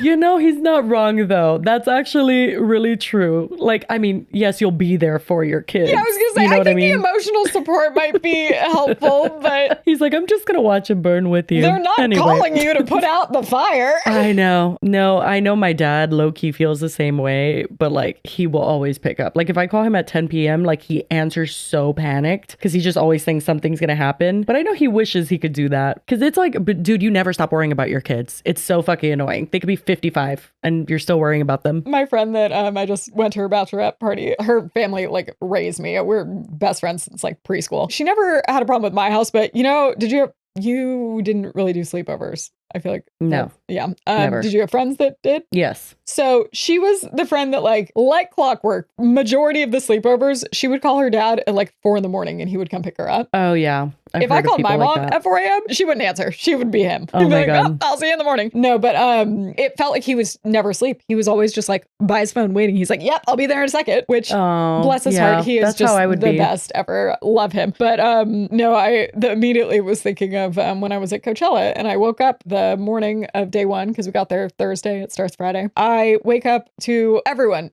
losing their shit because Max had dug out of my yard, which is very weird because he's not a digger. It was very out of character. But I would understand maybe, I mean, still it would be a lot to process and I would be freaking out. But to tell me if he like ran away and he was like gone and no one knew where he was or like they were trying to catch him. No, he got into the neighbor's yard and then they put him back in the yard and still bunch of phone calls, bunch of texts. Everyone's freaking out. And I'm like, okay, what do you want me to do? Like, I'm 4 hours away. Do I drive back now? Like, you know, situations like that. I wouldn't have minded if they maybe just didn't tell me until the weekend was over because it did kind of put a huge damper on the whole weekend. But you know, but that's a difference because it's like once he already like they caught him. That's literally. Like, it was like, well, what else am I supposed to do? I'm like, okay. Yeah. They're like, yeah, no, well, and they're coming with but the house burning down. Come on, that I was the one that needed emotional support for this situation. That's so funny. Again, I don't think they were calling to have him put out the fire. Yeah, no, definitely not. Have you seen the guy that dresses up and reenacts? He like lip sync reenacts the skits from scenes from Laguna Beach. I sure have not. Especially if it's on Instagram. Oh my God. Well, I'm sure everything on Instagram is also on TikTok. They're so funny because he's a dude in a wig, but he gets it so spot on. And this one was, it killed me. Should I say kind of a pound? Half a pound? Half a pound. Cut! Okay, just a couple notes. So the line is have, and right now I'm reading half. You definitely need more attitude. How many sticks of gum do you have in your mouth? 1. Okay, we definitely need to get you more. Take it. Is this spearmint? His Kristen impressions are like his number one Winter thing Fresh. he's known for. Maybe a mini eye roll too. You look like lesbian Pippi I'm so dead. shopping. Okay. It's Dunzo. Where are the layers? That's too much. Dunzo. Can you breathe? Not really. Okay, perfect. Dunzo. Steve Finn. You know I don't say any of this, right? What? Okay, let's run it again. I mean, did you even watch the show? Does she have to be here? That's funny. I don't say any of him. Like just literally because he's queen. lip syncing the entire thing. It's love when celebrities will like get into their love when people lean into the meme. She's in the thumbnail, but I was just scrolling and I wasn't expecting her. I was just expecting the skit, which are always hilarious. And then all of a sudden there she was, and I was like, oh, this is great. Well, anyway, guys, that is all we've got for you today. And if you've made it to the end, we appreciate you. I know this was kind of a rough one to get through, you know, kind of a roller coaster, if you will. But if you made it to the end, we appreciate you. And as always, we hope you have a wonderful weekend, and we will see you on Monday. Bye, girlies. Cheers.